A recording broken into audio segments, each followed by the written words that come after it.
एक सांगू, माणूस मेला ना त्या क्षणाला त्याचं नाव कट होतं डायरेक्ट. देशाचा पंतप्रधान मरू द्या, महाराज मरू द्या, लोक म्हणतात का पुरुषोत्तम महाराज येत आहे, लोक डायरेक्ट म्हणतात बॉडी येत आहेत. काय म्हणतात? संपलं. मेल्यावर तुमचं नाव गेलं. 17 दिवसात सातबाऱ्यातून वजा 17 दिवस फक्त. किती? आणि मग कशासाठी एवढा उठाठेव लावला मला काही कळत नाहीये. चैतन्याचा जिव्हाळा ज्ञानोबा माझा. म्हणून संप्रदायामध्ये वयाला किंमत नाहीये महाराज. एखादा 80 वर्षाचा म्हातारा असेल, त्याला काय खावं काय प्यावं याची अक्कल नसेल, आणि एखादं कीर्तनाला जर असलेलं 10 वर्षाचं लेकरू असेल आणि त्याच्या गळ्यामध्ये जर पवित्र तुळशीची माळ असेल, तर संप्रदाय सांगतो, शास्त्र सांगतोय त्या 80 वर्षाच्या म्हाताऱ्यापेक्षा ते 10 वर्षाचं लेकरू मोठं आहे. याचं कारण तो 80 वर्षाचा झाला तरी त्याला जीवन जगण्याची कला आली नाही. या 10 वर्षाच्या लेकराला जीवन जगण्याचं सूत्र कळालं, म्हणून शास्त्रामध्ये वयाला किंमत नाहीये. आणि वयाला जर किंमत असती तर प्रमाण किती गोडे पहा. चांग देव म्हणे आजी जन्म आलो, गुरुपुत्र झालो मुक्ताईचा, गुरुपुत्र झालो मुक्ताईचा, गुरुपुत्र झालो मुक्ताईचा. चांग देव म्हणे आजी जन्म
लगेच अभंगाकडे येऊ. चांगदेव म्हणे आजी जन्म आलो, गुरुपुत्र झालो मुक्ताईचा. चांगदेव महाराजांची आयुष्य मर्यादा जर पाहिली तर 1400 वर्ष जगले होते. किती वर्ष जगले होते? 1400 वर्ष जगलेले चांगदेव महाराज. पण 5 वर्षाच्या मुक्ताईने चांगदेव महाराजाला काय केलंय? उपदेश केलेला आहे. खरं सांगू का महाराज, संप्रदायाचं खूप मोठेपण आहे महाराज. तुम्ही जर आळंदीला गेले ना, ते एखादं छोटं जरी लेकरं असलं तरी लोक त्याला आरेकारे करत नाही, त्याला माऊली म्हणून उपदेश काय करतात? माऊली. संप्रदायामध्ये प्रत्येकाला मान देतात. ही आमच्या वारकरी संप्रदायाची काय परंपरा आहे. अभंग मुक्ताईचा या मुक्ताई अभंगातून ज्ञानदादाला उपदेश करत आहेत महाराज. ज्ञानोबरायासारख्या योग्याला, ज्ञानोबरायासारख्या एका अवतारिक पुरुषाला महाविष्णूचा अवतार सखा माझा ज्ञानेश्वर. ज्ञानोबरायासारख्या योग्याच्या जीवनामध्ये असा कोणता प्रसंग आला असावा?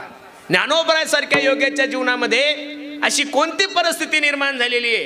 ज्ञानोबरायासारख्या योग्याच्या जीवनामध्ये असं काय घडलं असावं की ज्ञानोबरायासारख्या महात्म्याला सुद्धा ताटी लावण्याचा प्रसंग आला? एक वाक्य मी माफी मागून बोलतो गड्यानो तुम्हाला. चांगलं काम करणारा मनुष्य, संप्रदायाची सेवा करणारा मनुष्य सगळ्यांना तोंड देऊ शकतो, सर्वांच्या विरोधात जाऊन काम करू शकतो, पण ज्या दिवशी त्याचे लोक त्याच्या विरोधात जातील त्या दिवशी तो मनुष्य थकून जातो. बरं महाराज, लक्ष देऊन कीर्तन ऐका माझं. अरे एखाद्या दारुड्याने, एखाद्या दारुड्याने कीर्तनकाराचा, गायकाचा, वादकाचा विरोध केला चालेल ना महाराज? आम्हाला सहन करू आम्ही. एखाद्या नास्तिक माणसाने कीर्तनकाराच्या विरोधात बोलावं, एखाद्या नास्तिक माणसाने गायकाच्या विरोधात बोलावं, एखाद्या नास्तिक माणसाने वादकाच्या विरोधात बोलावं, एखाद्या नास्तिक माणसाने वारकऱ्यांच्या विरोधात बोलावं, सहन करू ना महाराज आपण. ज्याला परमार्थाचं ज्ञान नाहीये, ज्याला परमार्थाची अक्कल नाहीये, अशा एखाद्या माणसाने परमार्थ करणाऱ्या माणसाचा विरोध केला चालेल ना महाराज? पण ज्या दिवशी परमार्थ करणारा मनुष्य परमार्थ करणाऱ्या माणसाच्या विरोधात जाईल, त्या दिवशी किती मोठा भूकंप होईल महाराज. ज्या दिवशी कीर्तनकारच जर कीर्तनकाराचा विरोध करायला लागला, गायकच जर गायकाचा विरोध करायला लागला, वादक जर वादकाचा विरोध करायला लागला, त्या दिवशी कसं करायचं? एक सांगू महाराज तुम्हाला, आपला माणूस आहे ना महाराज, प्रत्येकाने आपल्या माणसाला सांभाळून घेतलं पाहिजे. ही गोष्ट ध्यानात ठेवा. ज्ञानोबरायासारख्या माणसाला जर ताटी लावण्याचा प्रसंग आला, काय कारण आहे? ज्ञानोबराय सांगतात, या लोकांसाठी आम्ही वैकुंठवासी आलो, याची बोलिले जे ऋषी साच भावे वर्ताया. थोडा त्रास नाही सहन झाला महाराज. ज्ञानोबराय छोटे असताना वडील विठ्ठलपंत आणि आई रुक्मिणी यांना देहांत प्रायश्चित्त घ्यावं लागलं. कोणतं प्रायश्चित्त घ्यावं लागलं? मी नारदाच्या गादीवर सांगतो. या वारकरी संप्रदायाची रचना होण्यापूर्वी वारकरी संप्रदायाने 2 लोकांची हत्या केली. ते म्हणजे एक विठ्ठलपंत आणि दुसरी म्हणजे रुक्मिणी आई साहेब. यांचा देहांत प्रायश्चित्ताची शिक्षा दिली, तरी समाजानं स्वीकार नाही केला हो महाराज. अरे ज्या इंद्रायणीला पवित्रपण माझ्या ज्ञानोबरायच्या चरणामुळे आहे, ज्या इंद्रायणीला शुद्धता ज्या ज्ञानोबरायमुळे मिळती, त्या ज्ञानोबरायने जर इंद्रायणीवर स्नान केलं तर लोकांनी सांगावं, ज्ञाना इंद्रायणीवर स्नान करू नको, इंद्रायणी बाटल. अरे गंगेला सुद्धा पवित्रपण साधू संतांच्या चरणामुळे आहे. गंगा सुद्धा ज्यावेळेस लोकांचे पाप हरण करून थकते ना, तर गंगा सुद्धा पवित्र होण्यासाठी साधूचा आश्रय करते महाराज. सिद्धेश्वराच्या मंदिरात गेल्यानंतर ज्ञानोबरायला लोकांनी सांगावं, हे ज्ञाना मंदिरात येऊ नका, तुम्ही संन्यासाची पोरं आहात, मंदिर बाटल. महाराज एवढा त्रास. एक सांगू का, मी माफी मागून एक वाक्य बोलतो. कीर्तनकार, गायक, वादक महाराज मंडळी, परमार्थ करणारी मंडळी, आपले खूप चांगले दिवस आहे महाराज आज. जर तेवढा त्रास आजकालच्या कीर्तनकाराला आणि गायक वादकाला झाला तर मी नारदाच्या गादीवर सांगतोय, माळी तोडून फेक. आणि आपले माणसं ज्या दिवशी आपला विरोध करतील ना, त्या दिवशी मनुष्य थकून जातो. मी नेहमी एक आवर्जून उदाहरण सांगत असतो. एका दुकानामध्ये एक सोन्याचं दुकान होतं आणि एक लोखंडाचं दुकान होतं. दुपारची जेवणाची सुट्टी झाली, लोखंड आणि सोनं चर्चा करायला लागलं. त्यावेळेस सोनं लोखंडाला सांगतं, ए लोखंडा, काय रे सोन्या, माझाही मालक मला ठोकतो, तुझाही मालक तुला ठोकतो. काय म्हणलं सोनं लोखंडाला? लक्ष देऊ नाही का बरं, खूप मार्मिक दृष्टांत आहे, थोडं लक्ष द्या. सोनं आणि लोखंड दुपारच्या सुट्टीत जेवायला बसल्यानंतर सोनं लोखंडाला सांगतं, हे लोखंडा, माझाही मालक मला ठोकतो, तुझाही मालक तुला ठोकतो, पण माझा मालक ज्यावेळेस मला ठोकतो ना लोखंडा, त्यावेळेस मी तुझ्यासारखा आवाज नाही करत रे. ज्यावेळेस तुझा मालक तुला ठोकतो ना लोखंडा, अख्खी गल्ली जागी करतो तू. त्यावेळेस लोखंडाच्या डोळ्याला धारा लागल्याने लोखंडाने सोन्याला सांगितलं, सोन्या, ए सोन्या, ऐक ना, तू आहेस सोनं आणि तुला ठोकणारा लोखंड आहे म्हणून तुझा आवाज कमी आहे. काय म्हणलं लोखंड? लक्ष देऊन ऐका. सोन्या, तू आहेस सोनं आणि तुला ठोकणारा लोखंड आहे म्हणून तुझा आवाज कमी आहे. माझं नशीब एवढं खराब आहे रे सोन्या, मी आहे सुद्धा लोखंड आणि मला ठोकणार सुद्धा लोखंड आहे म्हणून त्रास जास्त होतो महाराज. संप्रदायाचा विरोध ज्या दिवशी संप्रदायातले लोक करायला लागले, त्या दिवशी समजून चालव की आपल्या नक्की पतनाकडे लक्ष न चालू आहे महाराज. अरे दुसऱ्या धर्मातल्या लोकांनी हिंदू धर्माचा विरोध केला चालेल ना आपल्याला? दुसऱ्या धर्मातल्या लोकांनी प्रभू रामचंद्राच्या मंदिराला विरोध केला चालेल ना आपल्याला? दुसऱ्या लोकांनी ज्ञानोबराय तुकोबरायविषयी चुकीचं वक्तव्य केलं चालेल ना आपल्याला? दुसऱ्या लोकांनी संभाजीराजांविषयी चुकीचं वक्तव्य केलं, छत्रपती शिवाजी महाराजांविषयी चुकीचं वक्तव्य केलं, सहन करू आपण. पण महाराष्ट्रात छत्रपती शिवाजी महाराजाच्या महाराष्ट्रात राहून, ज्ञानोबराय तुकोबरायच्या महाराष्ट्रात राहून, प्रभू रामचंद्राच्या देशामध्ये राहून जर तुम्ही हिंदूचाही विरोध करायला लागले, ज्ञानोबराय तुकोबरायचाही विरोध करायला लागले, तर निश्चित माणूस थकून जातो महाराज. मुक्ताईला मांडे खाण्याची इच्छा झाली. काय झाली? मांडे खाण्याची इच्छा झाली.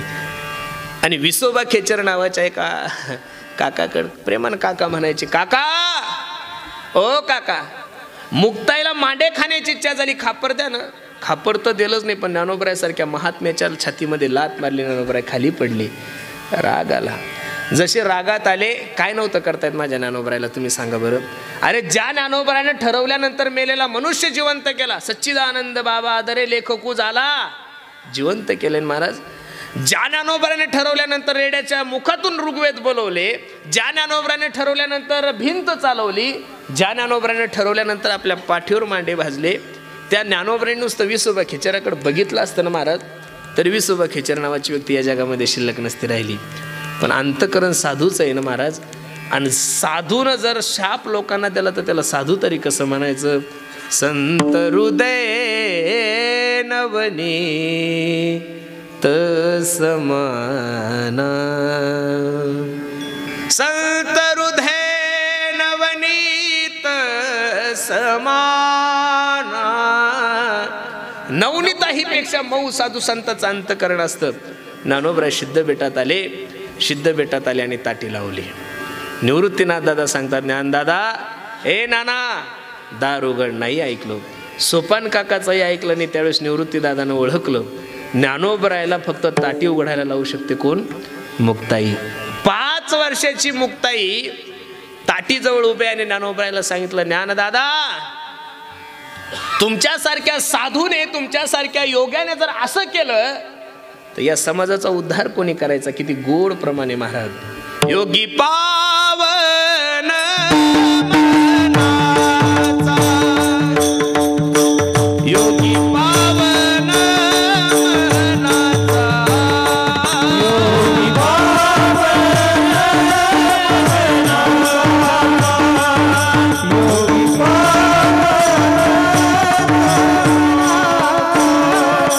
योगी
दादा ज्ञानदादाला उपदेश केला, ना माऊली, हो ज्ञानदादा, अहो आपला जन्म लोकांचा त्रास सहन करण्यासाठी झालेला आहे. कशासाठी? जगाच्या कल्याणा, संताच्या विभूती, देह कष्टविती, परोपकारे. तुमचा आणि माझा जन्म समाजाचा त्रास सहन करण्यासाठी झालाय माऊली. आणि तुमच्यासारख्या महात्म्याने जर असं केलं तर योगी पावन मनाचा साहे अपराध जनाचा. खूप मुक्ताईने सांगितलं.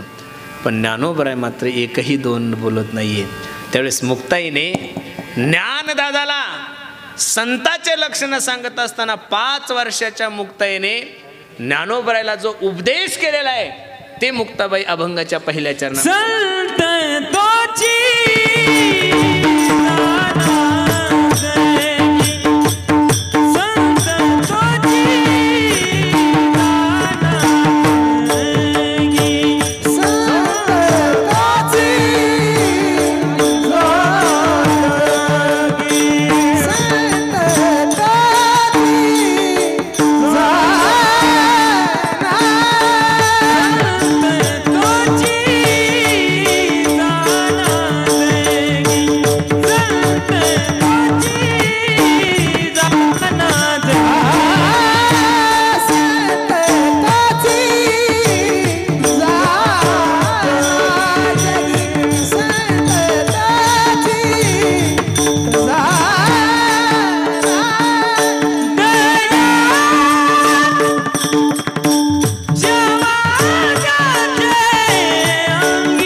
घेतलेल्या अभंगाच्या पहिल्या चरणामध्ये माझ्या मुक्ताई ज्ञानदादाला सांगतात, संत तोचे जाना जगी दया क्षमा ज्याचे अंगी. ज्ञानोबरायासारख्या महात्म्याला मुक्ताई काय करतायत, ते उपदेश करत आहेत. खरं सांगू का महाराज तुम्हाला, उपदेश करणाराही अधिकारी असावा लागतो, ज्याला उपदेश करायचा तोही अधिकारी असावा लागतो, बरं आहे का नाही. वक्ता जर म्हणला, कीर्तनकार असो कोणीही असो, जो बोलणार आहे तो चुकणार आहे, बरोबर आहे का नाही. जो बोलणार आहे तो चुकणार आहे. गोंदवलेकर म्हणून एक खूप मोठे संत या परिसरामध्ये, खटावमधून दहीवडलं, बरोबर आहे का नाही. दहीवडी ना, त्या गोंदवलेकरांचे एक शिष्य होते महाराज. दुसऱ्याला माफ करत असताना अंतकरण किती मोठं पाहिजेत माझे गुरुजी मला सांगतात पुरुषोत्तम. त्या गोंदवलेकरांचा एक शिष्य होता, एवढं प्रेम होतं गोंदवलेकरांचं त्यांच्यावर की बाप रे बाप रे बाप, अति प्रेम होतं त्या शिष्यावर. त्या शिष्याकडून एक चूक घडली महाराज. सकाळी 4 वाजता गोंदवलेकर प्रार्थनेसाठी उठलेले आहे आणि त्यांच्या शिष्याला आणि एका स्त्रीला नग्न अवस्थेमध्ये गोंदवलेकरांनी पाहिलं. काय करायला पाहिजेत होतं महाराज गोंदवलेकरांनी. ज्या शिष्यावर अति प्रेम आहे, ज्या शिष्यावर मनापासून प्रेम केलंय, त्या शिष्याला ज्यावेळेस एखाद्या स्त्रीसोबत नग्न अवस्थेत पाहिल्यानंतर किती मोठं दुःख झालं असेल गोंदवलेकरांना. गोंदवलेकरांचं अंतकरण किती मोठं आहे पहा. अंगावर जो पंचा होता तो पंचा काढला आणि कुठं टाकला, त्या मायमाऊलीच्या अंगावर टाकलाय. कोणाच्या अंगावर टाकला, त्या दोघांच्या अंगावर टाकला. दुसऱ्याचे गुन्हे माफ करत असताना एवढं मोठं अंतकरण नाही होणार तुमचं, पण थोडं तरी मोठं करायला शिका. अरे प्रत्येकाने जर प्रत्येकाचा विरोध केला तर उद्या संप्रदायामध्ये कसं होणार महाराज. पुढारी जन्माला यायला काही पुण्य नाही लागत. बायको मेली की नवरा तयार असतो, नवरा मेला की पोरग तयार असतं, पोरग मेली की सून तयार असते, सगळे तयारच असतात. एखादा वक्ता तयार होण्यासाठी, एखादा पखवाजा तयार होण्यासाठी, एखादा गायक होण्यासाठी महाराज हजारो जन्म जावं लागते, तेव्हा कुठे एखादा चांगला वक्ता होतो. आता आमच्यासारख्या लोकांनी किती जरी कीर्तन केलं तर नामदेव महाराज पठाडेसारखा परत वक्ता होईल का कोणी.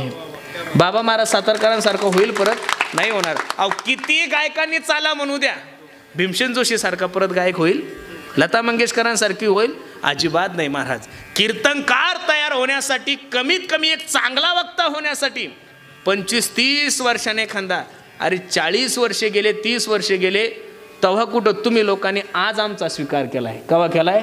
2024ला. आम्ही 2001 पासून 2 पासून प्रयत्न करतो, तेव्हा कुठं 2024ला, म्हणजे 24 वर्षे गेले, तेव्हा कुठं तुम्ही आता मानायला लागले. 24 वर्षे कीर्तनकार होण्यासाठी घातले आणि तुम्ही त्याचं आयुष्य बर्बाद करण्यासाठी जर प्रयत्न करत असेल तर ज्ञानोबराय तुकोबराय तुम्हाला कधीच चांगला आशीर्वाद देणार नाहीये. म्हणून माझी विनंती गड्यानं तुम्हाला लक्ष देऊन ऐका. संतांचे लक्षणं सांगत असताना मुक्ताईने एका वाक्यात सांगितलं, ज्ञानदादा ऐका, संत तोची जाना जगी. आता संत म्हणले की जनत आलेच महाराज. संतांचे लक्षणं सांगत असताना तुकोबरायाने किती गोड प्रमाणात खर्च केलेले पहा. तेची संत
महाराजांना सांगितलं, तेचे संत ज्यांचा हेत विठ्ठले. ऐका, संतांच्या लक्षणं सांगत असताना कीर्तन चांगलं करतो म्हणून संत समजायचं नाही बरं. विको कमी करे दादा याचं. कीर्तन चांगलं करतोय म्हणून संत समजायचं नाहीये. नेनती काही टाना टोना नामस्मरणा, ज्याच्या जीवनामध्ये नामस्मरण सोडून दुसरा विषयच नाहीये त्याला संत म्हणायचं. दिनरजनी हाची धंदा गोविंदाचे पोवाडे. गोविंदासनी गोविंद शैनी. गोविंद त्या म्हणी गोविंद गोविंद मना लागली या छंद, मग गोविंद ते काया भेद नाही देवातया. खरं सांगू का महाराज, आज संतांच्या नावाखाली संतांची संख्या खूप झालेली महाराज. पोटासाठी संत झाले कलित बहुत, आणि जसे जंत झाले तसे जनतांना मानणारे लोकही झालेले आहे ना महाराज. आज मी दररोज कीर्तनातून सांगतोय महाराज, जसं लोक मोबाईल चॉईस न घेतात, गाडी चॉईस न घेतात, बंगला चॉईस न बांधतात, हॉटेल चॉईसच काही काही लोकांची चहा घेण्याची हॉटेल आहे, काही काहीची भेळ खाण्याची हॉटेल आहे, तसं आता परमार्थसुद्धा चॉईसनं चाललं आहे. माझी विनंती गाड्यानं तुम्हाला, परमार्थ चॉईसनं नका करू गाड्यानं, परमार्थ श्रद्धेनं करा बरं. मी तुम्हाला म्हणणारच नाही की तुम्ही आमच्यासारख्या कीर्तनकारांची कीर्तनं ठेवा म्हणून, अजिबात नाही महाराज. लोकांची धारणा अशी झालेली, सप्त्याची मीटिंग बसली ना महाराज की लोक जर म्हणले अहो ह्या महाराजाची तारीख घ्या ना, लोक एकाच मिनिटात सांगतात तो यूट्यूबर आहे का, इथून सुरुवात आहे. काय म्हणतात लोक, म्हणजे मग तुमची अशी धारणा आहे का जे यूट्यूबर आहे तेच कीर्तनकार आहे, बाकीचे म्हशी वळतात का, मग बाकीच्या कीर्तन जमत नाही. मग 10 वर्षापूर्वी यूट्यूब होते का, मग 10 वर्षापूर्वी कीर्तनकार नव्हते का. अरे पूर्वी कीर्तनकार घेत असताना त्याचं ज्ञान पाहिलं जायचं, त्याची श्रद्धा पाहिलं जायचं. आता तुमची धारणा अशी झाली जो सगळ्यात प्रसिद्ध आहे तो सगळ्यात मोठा कीर्तनकार ही तुमची. कारण की तुम्हाला उद्धार थोडा करायचा आहे, तुम्हाला गर्दी जमवायची ना. तुम्हाला काय करायचं आहे, गर्दी जमवायची. आणि गर्दी जमवायची म्हणली की स्टार लोकच लागतात ना महाराज. ज्याला कोणी ओळखत नाही त्याच्या नावावर कसे लोक येतील. म्हणून परमार्थ हा चॉईसनं नका करू. चॉईसनं जेवण केलं पाहिजेत, कपडे घातले पाहिजेत, पण परमार्थ करत असताना काही गोष्टी पाहिल्या पाहिजेत बरं महाराज. तुम्हाला खरं सांगू, ज्या गोष्टीचं मार्केट जास्त आहे, मी परत मार्केटचा नियम सांगतो तुम्हाला, ज्या गोष्टीचं मार्केट जास्त आहे ती गोष्ट बहुतांशी खोटी असते. हा मार्केटचा नियम आहे महाराज. मार्केटचा नियम काय असतो, जी गोष्ट खोटी असते त्या खोट्या गोष्टीला इकायचं कसं हे मार्केट शिकवतं. कधी तुमच्या परिसरामध्ये एखाद्या सोनाराच्या दुकानदाराने कधी सोन्याचा प्रचार केला का हो? ऐका आमच्या खेड शिवापूरमध्ये आमच्या दुकानामध्ये 24 कॅरेट सोनं आहे असं कधी सोनार म्हणला का हो? अजिबात नाही. सोनाराला प्रचार करायची गरज पडत नाही. प्रचार कोणाला करावा लागतो, माया हो, बँटेक्सला. गरम पाणी जरी अंगावर घेतलं तरी कलर जाणार नाही, एवढी ताकद आहे त्या सोन्यामध्ये. हे प्रचार कोणाला करावा लागतो बरं, याच्याही पुढे जाऊन सांगतो. गोरे लोक जास्त मेकअप करतात का काळे हो? काळ्यांना मी चांगलं दिसावं ही अपेक्षा असते. काय असती, म्हणून ज्या गोष्टी बहुतांशी डुप्लिकेट आहे त्या गोष्टीचं मार्केट जास्त आहे. म्हणून सर्वांना माझी विनंती आहे, संत ओळखत असताना थोडं, अरे मी तर ज्ञानोबराय तुकोबराय सोडून तुम्हाला सांगू का महाराज, आमच्यासारख्या भुरट्या कीर्तनकारावर नका रे विश्वास ठेवू तुम्ही. जीवनाची फजिती होईल तुमच्या.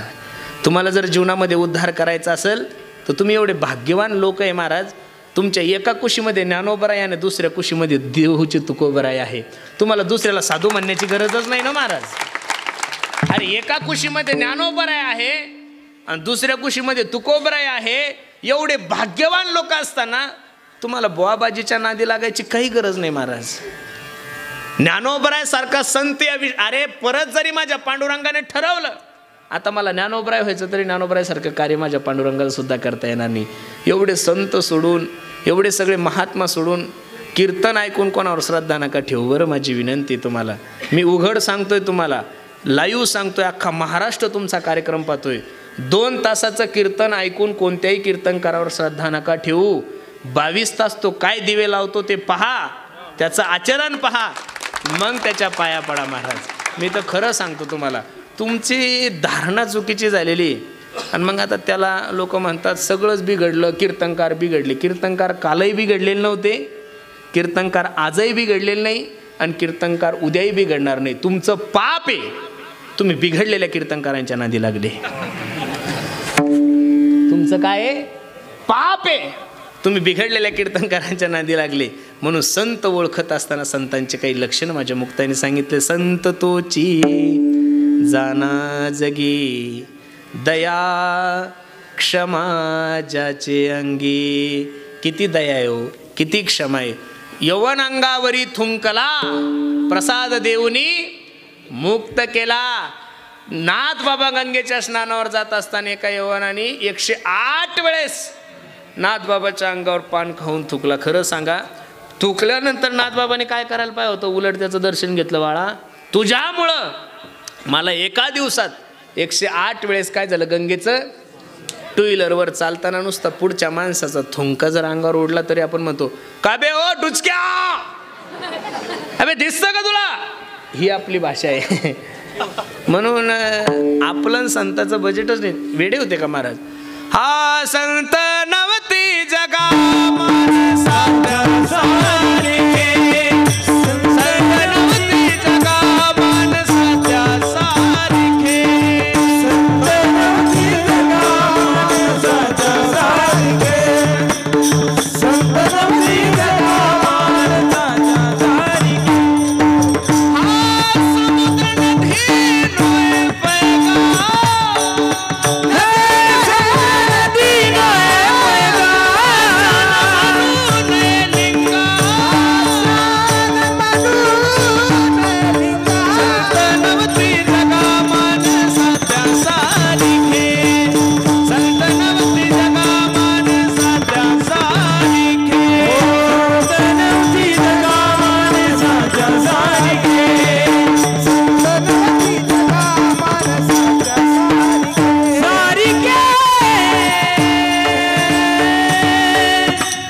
समुद्र नदी नोय पैगा, पाषाण म्हणू नये लिंगा, संत नवती जगा मानसा त्या सारिके.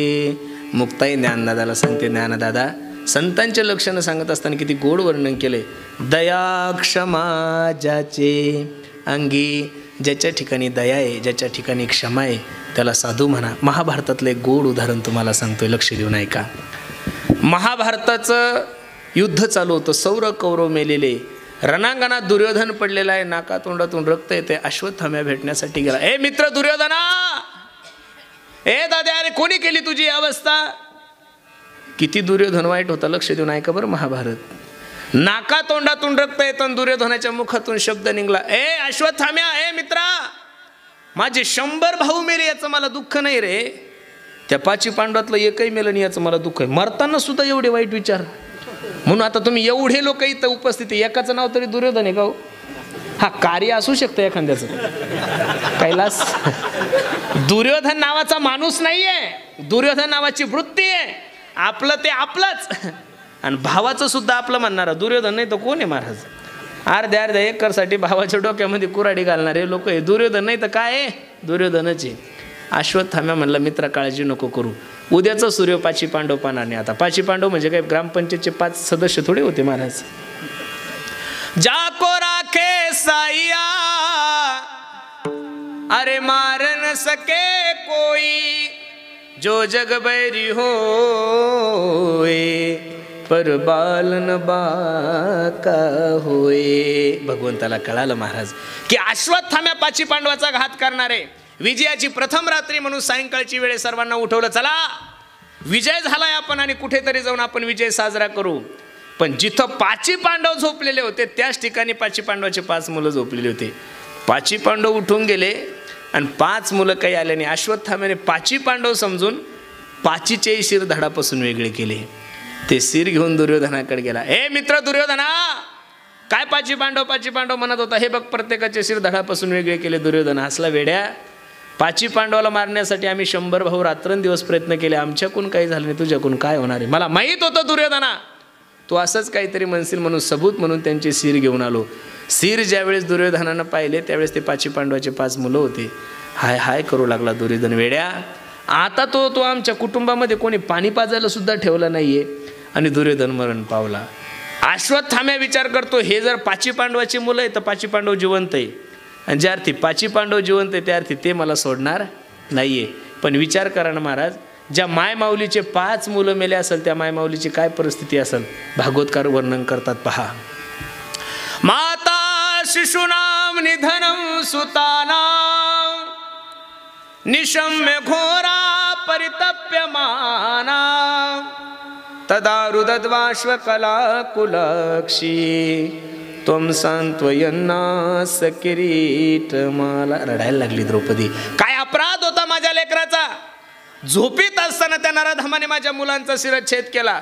द्रौपदीचा तो आक्रोश, द्रौपदीचं ते रडणं पाहून अर्जुनाला राहावलंच नाही. अर्जुनाने भगवंताला रथ सज्ज करायला सांगितला आणि अर्जुन रथावर आरूढ झाला आणि अश्वत्थाम्याला पकडण्यासाठी गेले आणि अश्वत्थाम्याला पकडून आलं. द्रौपदी समोर उभं केलं. द्रौपदी, या नराधमाने तुझे 5 मुलं झोपेत असताना 5 मुलांचं शिर धडापासून वेगळं केलं. सांग याला काय शिक्षा देऊ. याचा शिरच्छेद करू, याला जिवंत जाळू, याचे तुकडे तुकडे करून याला समुद्रात टाकू. सांग याला काय शिक्षा देऊ.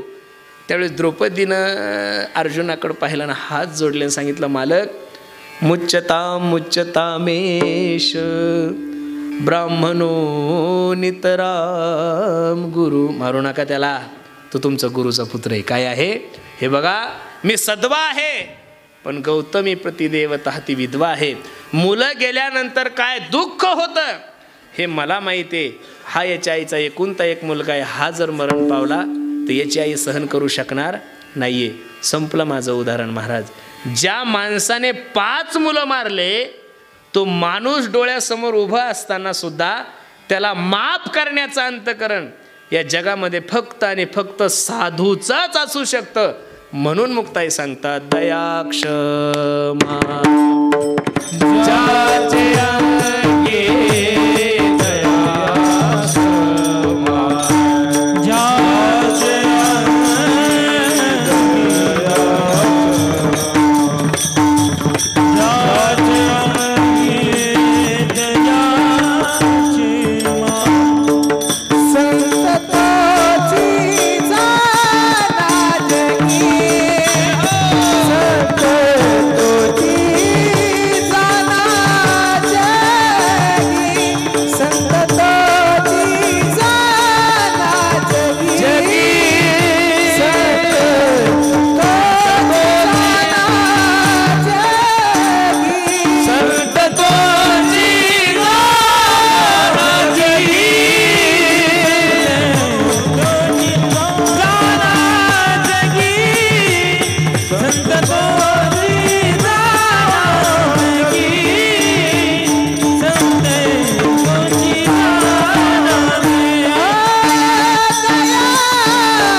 क्षमाजाचे अंगी. मुक्ताई सांगतात, दादा हो ज्ञानदादा, त्याला संत म्हणा की ज्याच्या अंगी दया आहे आणि क्षमा आहे. एवढं ज्ञानोबराय ताटी उघडत नाही. त्यावेळेस मुक्ताईने परत सांगितलं, लोभ अहंता नये मना जगी विरक्त तोची जाना. लोभ हा परमार्थातला सगळ्यात मोठा शत्रू आहे महाराज. लोभ हा परमार्थातला सर्वात मोठा शत्रू आहे. आणि ज्याच्या अंतकरणामध्ये लोभ नाहीये, जो जगापासून विरक्त आहे, त्याला साधू म्हणा. लोभ अहंता नये मना जगी विरक्त तोची जाना. अहंता म्हणजे ममत्व, आसक्ती, लोभ या ज्या गोष्टी साधूच्या ठिकाणी नाहीये. आता साधू संतांच्या जीवनाचा जर विचार करायला गेलो तर या सर्व गोष्टीवर साधू संतांनी काय मारलेली आहे, लात मारलेली आहे. विषय तो त्यांचा झाला नारायण. नावडे जन, नावडे धन, नावडे माता, नावडे पिता. तुकोबरायचं जीवन डोळ्यासमोर ठेवा. महाराष्ट्राचे हिंद विश्वराज्याचे संस्थापक छत्रपती शिवाजी महाराज नजराणा घेऊन गेले. काय नव्हतं करतायत महाराज? ओ बाबा, बायको अन्न अन्न करता मरण पावली तुमची, घ्या न धन तुकोबराने एका वाक्यात सांगितलं. सोने रुपये आम्हा माणिक पाशान खडे जैसे, आम्ही तेने सुखी म्हणा. विठ्ठल विठ्ठल मुखी तुमचे एर वित्त धन, ते मज मृत्तिके कंठी मिरवा. तुळशी व्रत करा एकादशी, म्हणवा हरीचे दास. तुका म्हणे मज हे आस. म्हणून परमार्थाला सगळ्यात घातक जर कोणती गोष्ट असेल तर लोभ आहे महाराज. कुठेतरी थांबलं पाहिजे. तो नाही थांबलं की लोक तुम्हाला थांबवतात. हा जगाचा नियम आहे महाराज. जर नाही तुम्ही थांबले तर लोक तुम्हाला काय करतात? थांबवतात. हा जगाचा नियम आहे. काय चाललं काही कळत नाही, पण चाललंय ते चुकीचं चाललंय. ज्याला कीर्तन नाही तेही पळतच आहे, आणि ज्याला दररोजचे 2-2 आहे ते सुद्धा पळतच आहे महाराज. ज्याला गाता येत नाही तेही तानात आहे, आणि ज्याला चांगलं गाता येतं ते तर त्याच्यापेक्षा तानात आहे महाराज. संध्याकाळी इथं तर सकाळी नगर. किती ताण आहे महाराज. हा काही मेळ आहे का कैलाजी? इतका ताण आहे. ज्याच्याकडे पैसा नाही तोही तानात आहे, ज्याच्याकडे पैसा जास्त आहे तो ईडीमुळं तानात आहे. मग सुखी कोण आहे? सुखी राम के दास. आहे त्या परिस्थितीमध्ये समाधान माना. मी दररोज सांगतोय, अरे काय होतं आपल्याकडे, देवानं सगळं काही दिलं ना महाराज. हाच रोड 25 वर्षापूर्वी काय होतं महाराज तुमच्या परिसरामध्ये? काहीच नव्हतं. आज देवाने एवढं काही दिलं, मग आता याच्यात तर समाधान मानावं का नाही माणसानं? माणसाचं पोटच कधी भरलं काही कळत नाही महाराज. पोट भरलं पाहिजेत ना. आहे त्या परिस्थितीमध्ये समाधान माना. अरे आळंदीला आलो त्यावेळेस धोतर घालायला नव्हतं, फाटके धोतर घालायला भेटत होते. आळंदीला आलो त्यावेळेस मधुकरीची व्यवस्था नव्हती, खायला भेटत नव्हतं महाराज. आज एवढं चांगलं खायला आहे, 100 धोतर आहे, 150 ड्रेस आहे. मग अजून तरी थांबलं पाहिजेत का नाही? हां.